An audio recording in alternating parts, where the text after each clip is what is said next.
Jason Tatum fait partie des meilleurs joueurs de cette NBA, ça on le savait. Il fait partie aussi avec son équipe des Celtics comme parmi les meilleures équipes de NBA. Ils sont champions en titre bien sûr, mais on se posait tellement de questions autour de lui, la frustration de cet été, avoir enchaîné ce titre NBA avec Jaylen Brown, son pote ou non, qui récupère le trophée de MVP des finales et de finale des conférences, les JO qu'il a connus très compliqués à cause du coaching de courtside. C'était payé pour être là, bravo, payé pour regarder le match. On voulait se poser la question et s'arrêter un petit peu sur ce qu'il est en train de produire dans ce début de saison, parce qu'il est très très fort, Jason Tatum, et que son équipe bien sûr est parmi les toutes meilleures de la NBA, juste derrière, bien placé derrière les Cavs avec leur bilan de 17-1. Eux ils sont à 14-3. Erwan, première question comme ça avant de rentrer dans les débats et tout, est-ce qu'il est en train de nous produire une année de MVP, ou en tout cas un début de saison de MVP? Oui. Est-ce que c'est lui le MVP de ce début de saison? Non, parce qu'il y a un ovni qui joue pivot du côté de Denver, mais on n'est pas là pour parler de lui. Par contre, oui, il produit un début de saison de MVP clairement par ses stats individuelles et par les résultats collectifs. Souviens-toi, quand on fait les previews, et on parle notamment des Celtics, et je dis, je suis curieux de voir comment va rentrer Jason Tatum dans cette saison après l'été qui vient de passer. Tu viens d'expliquer pourquoi. Et que je disais, moi j'ai envie de le voir un peu plus agressif, prendre un petit peu le lead. Voilà, j'avais expliqué ça et on m'a expliqué que non, surtout pas, qu'il reste dans le collectif, mais j'avais l'impression que ce que j'avais dit a été mal compris. Je voulais pas qu'il croque, je voulais pas qu'il joue tout seul au détriment du collectif, mais je voulais qu'il en fasse un petit peu plus, qu'il marque un petit peu plus son territoire de numéro 1 des Celtics, qui, même s'il y a eu les finales NBA l'année dernière, c'est quand même lui qui a les meilleurs stats, c'est quand même lui l'option numéro 1, je pense, toujours de cette équipe, et c'était déjà le cas l'année dernière. C'est ce qu'il fait.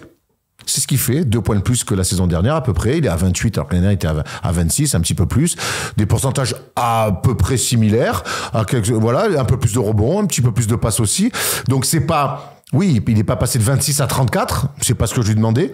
Par contre, je vois quelqu'un qui est dans ce que j'attendais de lui, de montrer des choses, de faire des statements. Cleveland à domicile, pour un match de NBA Cup, je mets 33, je leur inflige leur première défaite. Bravo, je mets un grand game winner, 1m50 derrière la ligne. Avec un marché, certes, il n'a pas été sifflé, on va retenir le game winner à 3 points. Voilà, je trouve que statistiquement, il est au-dessus de ce qu'il faisait l'année dernière, et c'est ce que j'attendais de lui. Et je trouve qu'il y a eu des statements importants avec des actions d'éclat. Il est dans cette course, pour moi, plus que jamais au MVP, il est même deuxième pour moi. Moi, je vais te dire un truc, au-delà de toute comparaison avec ce qu'il a produit l'année dernière et tout, il est sensiblement dans le même rôle, l'équipe joue très très bien. Porzingis d'ailleurs revient ce soir, on est lundi soir et il joue ce soir. On peut parler un peu de ses stats ici ou là. Moi, ce que j'aime, au-delà de ses pourcentages, etc., c'est des trucs qu'on a déjà vu dans sa carrière, c'est son nombre de passes qui est en train d'augmenter. On le ressent d'ailleurs dans ce que produit son équipe. Il est très important, pas seulement pour mettre des points, mais aussi à la création. Moi, j'avais pas tant de doutes, tu vois, sur le fait que ce soit son équipe le meilleur et tout. Moi, c'est pour ça que j'aimais l'idée qu'il reste dans les mêmes standards que l'année dernière. En revanche, il y a un truc qui m'intéresse, c'est que sur les 3 dernières années, les Celtics sont clairement la meilleure équipe de la conférence Est, tu vois, il n'y a pas de souci entre les victoires en saison régulière, ici ou là, les playoffs. Une finale de conf, un titre, ok, très bien. Il n'a jamais été dans sa vie réellement dans la course au MVP. Donc ça, c'est un changement d'état d'esprit. Alors, bien sûr, on peut parler de Nikola Jokic, qui est l'ultra favori, il est en triple double. Mais pour la première fois, je me dis, ouais, Tatum, c'est au moins mon deuxième. Il a fini 4e, il a fini 7e, il a fini une autre fois 4e au trophée du MVP, mais à chaque fois, tu sais, c'était Joel, Giannis, même Luka, il y en avait 3 et les autres. Voilà, il y avait toujours 3 mecs qui étaient largement devant lui, alors que l'année dernière, il a fait 64 victoires. Et pourtant, il n'est même pas podium, le mec. Donc, plus que toute autre chose, et les stats comptent, mais c'est surtout les statements et la manière dont il va produire son effort cette saison et être régulier, c'est je suis assez fort et j'ai assez de statements pour dire à tout le monde, et en fait, vous pouvez m'élire MVP.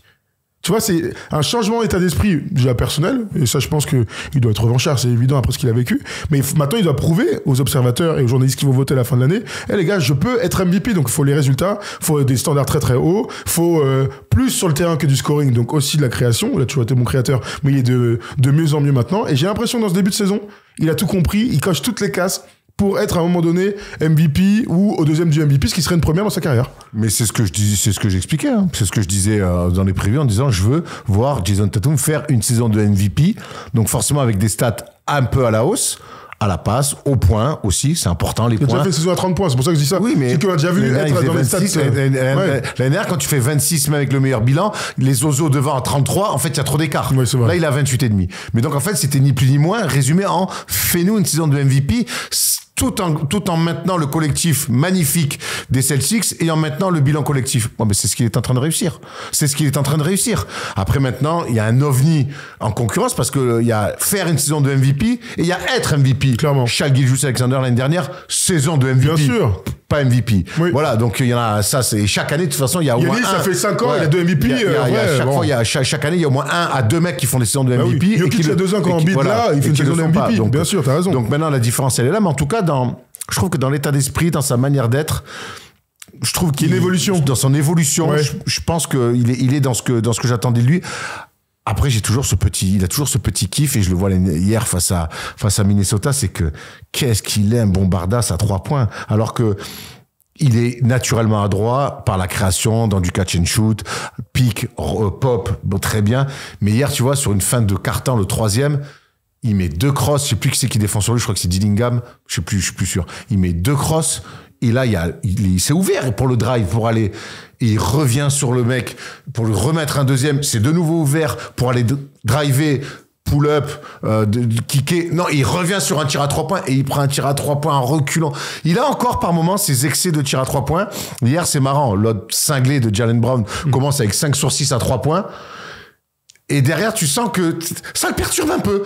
Il a envie, lui aussi, de participer à la fête. Et du coup, il va déjouer. Et d'ailleurs, tous les Celtics vont déjouer. Comme quoi, même en NBA, quand c'est la NBA, quand tu commences avec 5 paniers à 3 points inscrits sur tes 5 premiers paniers, ça dérègle tout. Tout et tout le monde. C'est comme ça. Et lui, derrière, tu vois qu'il veut un peu surjouer, un peu forcer. Il va se remettre dans le droit chemin, mais il y a toujours et il y aura toujours ça. Et je crois même, finalement, avec le recul, et quand je vois ce début de saison des Celtics, je crois que même que c'est bon pour le collectif que les deux ne soient pas officiellement des grands potes, des nana. Voilà, ils se respectent énormément, ils ont gagné ensemble, donc ça on ne leur enlèvera pas.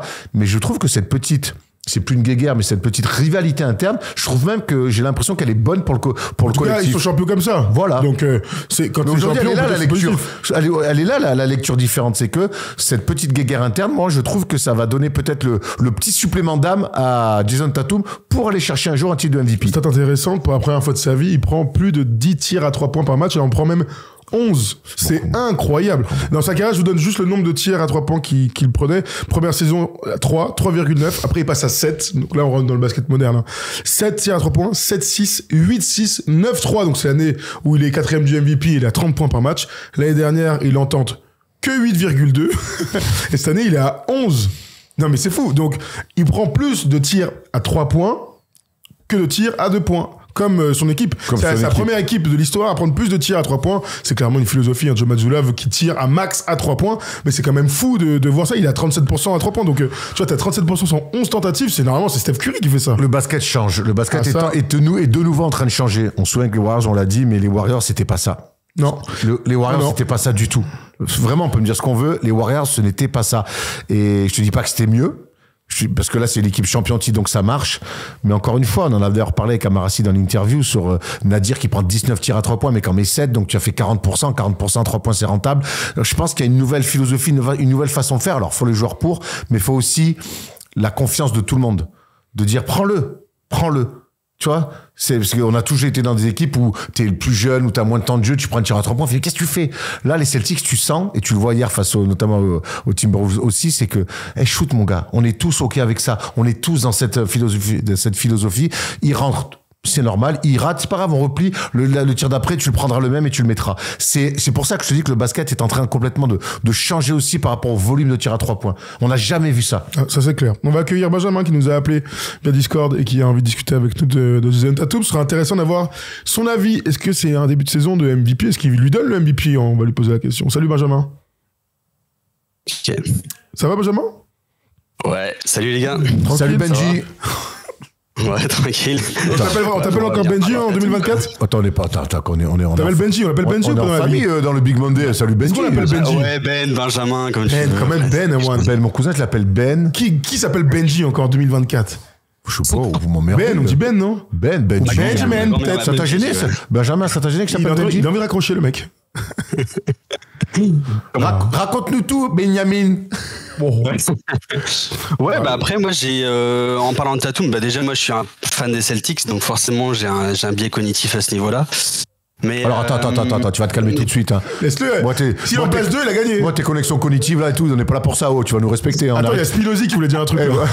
Laurent, je suis pas sûr qu'il arrive à faire le numéro. Moi, j'ai arrêté l'école en CE1, tu me parles pas de cognitive, hein, je te dis tout de suite. Ouais, je t'embête. Non, mais en gros, pour la faire courte, je trouve que c'est un joueur complet, ça y a aucun débat.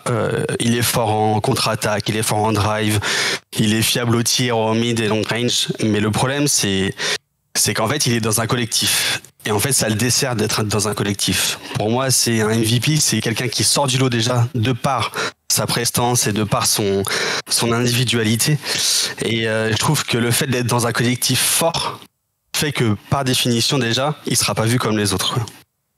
Ok, c'est intéressant. Est-ce que...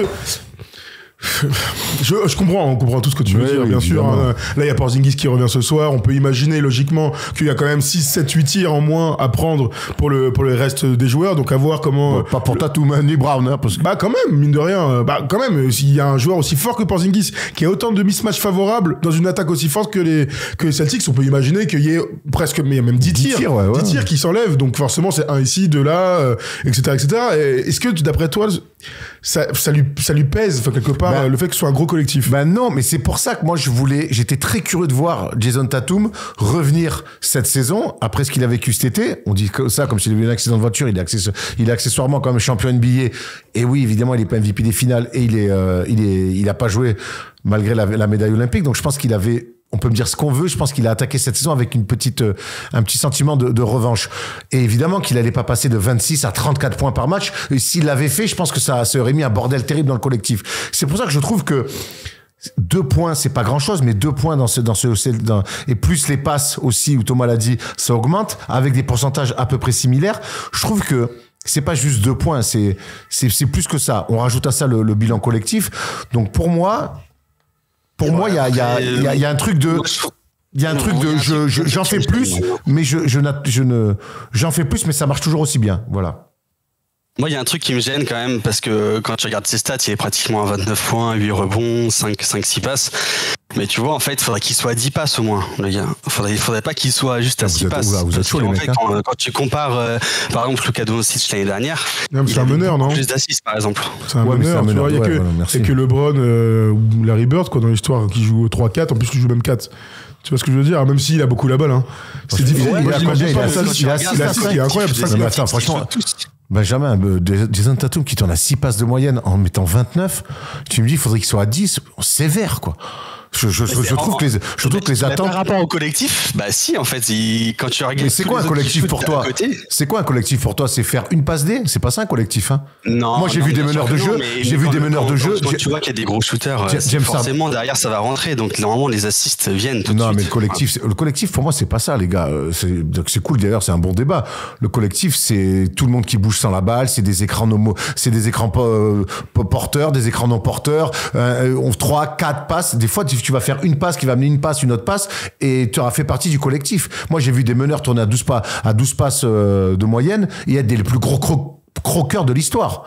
Tu vois, ouais. Donc pour moi, la passe, quand je vois un poste 3-4 comme ça tourner à 6 passes de moyenne et qui, mine de rien, est le meilleur playmaker de cette équipe-là, sachant qu'à côté, tu as Derrick White et Drew Holiday.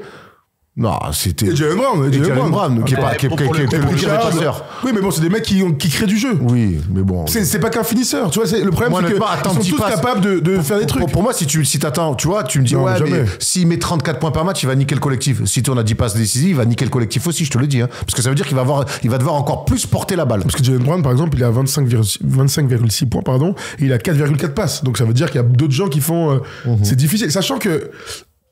J'aime bien le rappeler, mais les Celtics sont un jeu qui est fait avec beaucoup d'écrans ici ou là. Mais c'est pas une tactique qu'on a l'habitude de voir. C'est beaucoup de drive and kick, il y a des switches, c'est lui qui va le jouer, l'un après l'autre, que des systèmes vachement courts, que des formes de jeu qui permettent pas en fait d'avoir un mec qui soit à 10 passes.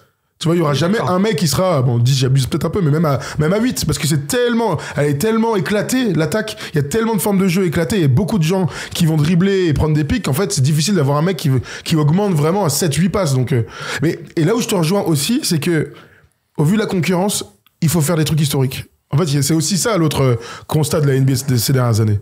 C'est que là, on a un mec qui est en triple-double, et en triple-double de malade. Nikola Jokic. Donc en fait, s'il a... c'est que l'autre, en étant intérieur, il finit top 6 à l'ouest et qu'il est en triple-double, il va prendre le MVP. Donc il y a aussi... Pour l'histoire. Pour aller dans le sens de... Pour aller dans ton sens, pardon, de Benjamin. Non, je pensais à un truc. De Benjamin. Il faut qu'il soit dans des stats historiques. Pas collectivement, ou alors il faut qu'il soit à 70 victoires peut-être. A priori, ce serait compliqué. Donc il faut qu'il soit dans les stats individuelles, historiques, du 30 et 9, ce genre de choses. Sinon, il sera toujours deuxième. Ça, c'est le constat des dernières années. Après, il est encore jeune. Hein. Oui, mais bien sûr, mais là, on parle de là. Mais chaque année serait une nouvelle course. Chaque année serait une nouvelle course pour lui. Là, il a progressé en tout cas. Cette année, il a progressé. Il est deuxième parce qu'en face, il y a un mutant. Voilà. Clairement. Bon, alors, du coup, mais après, il y a aussi c'est par son poste aussi quand tu regardes, parce que son poste, c'est un poste 3. Donc le gars, en fait, il va pas prendre autant de rebonds qu'un Jokic, par exemple. Donc forcément, déjà, de base, ses stats sont biaisés parce que il va forcément prendre moins de rebonds. Et alors après, Jokic, il fait plus de passes parce que bah voilà, lui aussi derrière, il arrive à être un très bon passeur. Mais ce que je veux dire par là, c'est que de par son poste, par définition, déjà, il aura moins de stats au niveau du rebond. Mais ce qui est vrai, c'est que les 6 derniers MVP sont intérieurs. Oui, mais voilà, parce que j'allais dire, mais on a vu dans l'histoire quand même d'autres postes que le poste de pivot être d'accord, mais non, mais dans le basket ultra moderne, là, ce truc, regarde, le dernier, c'est James Harden. Avant ça, c'est Russell Westbrook. Avant ça, c'est Steph Curry. Avant ça, c'est Kevin Durant. Donc t'as 8 années là. Avant, c'est LeBron. Donc t'avais que des ailiers qui étaient MVP et qui surdominaient par le point, par les 3 points, par plein de choses. Mais la réalité aussi, c'est que depuis 6 MVP, les mecs, c'est que les intérieurs. Donc à voir si Jason Tatum sera capable de casser ce truc de ah bah c'est vrai que quand je regarde les stats, il a 30 points, 12 rebonds, 8-9 passes. Waouh, comment je vais faire pour faire mieux? C'est pas mal, c'est intéressant. Pour moi, il est vraiment sur le chemin d'un titre de MVP. Honnêtement, moi, ces trucs de il prend pas assez de rebonds, il fait pas assez de passes. Moi, honnêtement, j'y crois pas. On a vu des ailiers être MVP avec des moins de passes et moins de rebonds. Donc le gros problème, et Benjamin t'en a un petit peu parlé, c'est qu'en face il est face à un monstre. Et on se souvient que à l'époque de Jordan, ils ont lâché 2-3 à Karl Malone, à un tel, à Barkley. Bon, Barkley finit monstrueuse en 93, hein. Mais à l'époque de LeBron, ils en ont lâché aussi à Derrick Rose, à Sias. Là, avec Jokic, on a l'impression qu'il tue la concurrence, quoi. S'il continue sur des marches comme s'il arrive en triple-double en fin de saison et que Denver est top 6 à l'ouest, il y a même plus de débat. Merci, bonsoir, au revoir. Tiens ton 4e MVP. Mais tu vois, ce qui est marrant, et je pense dans ce qu'il est en train de dire, parce que c'est ce qui est même intéressant, mine de rien, là, tu vois, les années que je viens de citer, voire même dans les années 2000, c'est clairement les années où il y avait les moins de pivots de toute la NBA. Donc, quand je me remets dans les années 90, si c'est pas Jordan qui est complètement hors norme, qui est MVP? Olajuwon Robinson. Karl Malone. Charles Barkley. Que des joueurs intérieurs. Donc, c'est aussi un retour aux choses depuis que le basket a changé, tu vois, on va dire que les années 90, même si on fait les NBA classiques, on voit que ça a bien changé, mais c'est le basket moderne. Si je mets les années 80 où il y a Magic et Bird qui trustent beaucoup, en fait, c'est les intérieurs qui gagnent des MVP. C'est le constat qu'on fait. Sauf dans ce moment-là où il y avait aucun intérieur dominant. Shaq était sur la fin. Dwight a jamais été MVP. Et donc là, on a eu des Steve Nash, on a eu Kobe, on a eu des ailiers et des arrières. Mais finalement, c'est un juste retour aux choses, enfin, à la norme et à l'histoire de la NBA de voir des intérieurs qui prennent tous les titres de MVP. Donc Jason Tatum, pour qu'il soit MVP, il faut qu'il fasse un truc historique. Pour l'instant, c'est pas le cas. Ouais, je suis d'accord, complètement d'accord. Il y a autre chose aussi qui est important, parce que c'est aussi le vote des fans, parce qu'en fait, il y a aussi cette partie-là, le MVP, c'est 3 votes, et finalement, le vote des fans, c'est pour le All-Star Game, ça. La fanbase est aussi grande pour Tatum que par exemple que pour Jokic. Ça, c'est pour le All-Star Game. Pour le MVP de fin d'année, c'est que des journalistes.